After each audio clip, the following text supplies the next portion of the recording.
আসসালামু আলাইকুম বন্ধুরা, আমার চ্যানেলে আপনাদের স্বাগতম।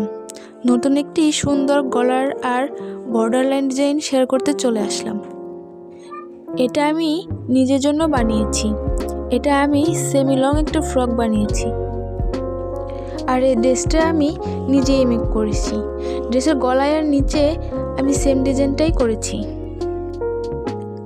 কাজটা করতে আমার অনেক দিন সময় লেগেছে। এই ড্রেসের রঙটা গোলাপি রঙের, তাই ড্রেসের ফুলগুলো সেলাইয়ের জন্য আমি নিয়ে নিয়েছি মেজেন্টা কালার সুতা। ড্রেসের রং আর সুতার রঙের কম্বিনেশনটা খুবই সুন্দর। এখানে আমি ফুলগুলোর মাঝে সবুজ সুতা দিয়ে হুইপ স্টিচ দিয়ে দুটো লাইন করে দিব,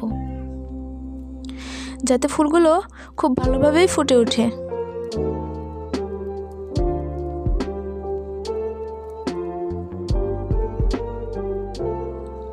এরপর মাঝের ফুলটাকে আমি সাটিন স্টিচ দিয়ে ভরাট করে নিচ্ছি।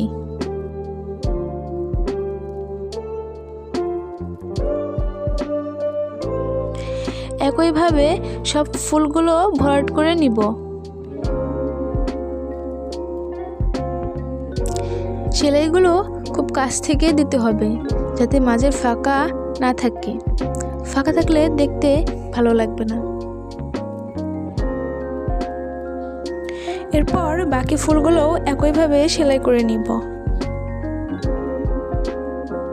নিচের বর্ডার লাইনটা আমি ফ্রকের চারপাশেই করেছি।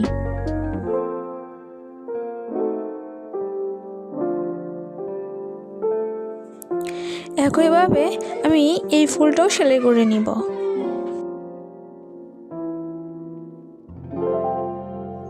আমার ভিডিওটি সম্পূর্ণ দেখার অনুরোধ রইল।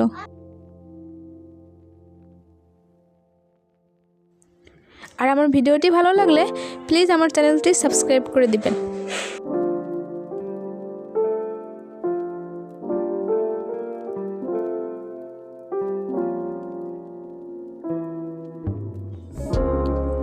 এখন পাতার ডালগুলো একইভাবে হুইপ স্টিচ দিয়ে সেলাই করে নিব। পাতাগুলো সেলাই করতে আমি 2 গুণ করে সুতা নিয়েছি। সব পাতাগুলো আমি সাটিন স্টিচ দিয়ে সম্পূর্ণ ভরাট করে নিব।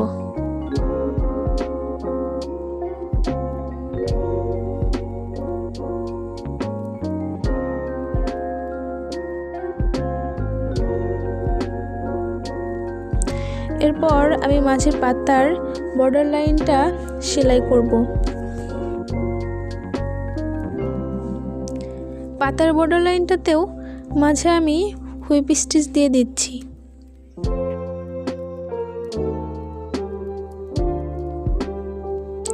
এই সেলাইটা করতে আমি 2 গুণ সুতাই নিয়েছি।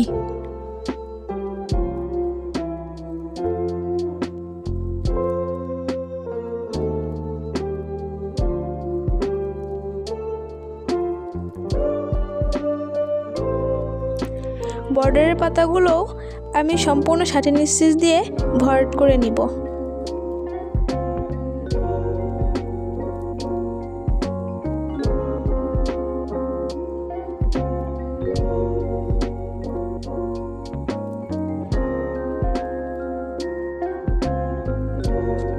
এবার আমি সম্পূর্ণ ডিজাইনটার বর্ডার লাইন সেলাই করব।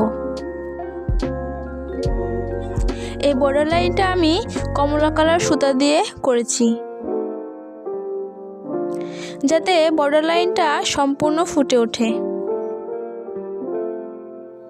এই বর্ডার লাইনটাও সম্পূর্ণ হুইপ স্টিচ দিয়েই করেছি।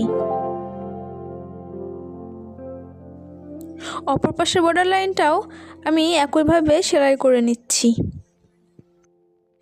এখন আমি বর্ডার লাইনের উপরে আর নিচেও সেলাই করে নিচ্ছি। আমার ভিডিওটা ভালো লাগলে অবশ্যই লাইক, কমেন্ট, শেয়ার আর সাবস্ক্রাইব করে দিবেন। আল্লাহ হাফেজ।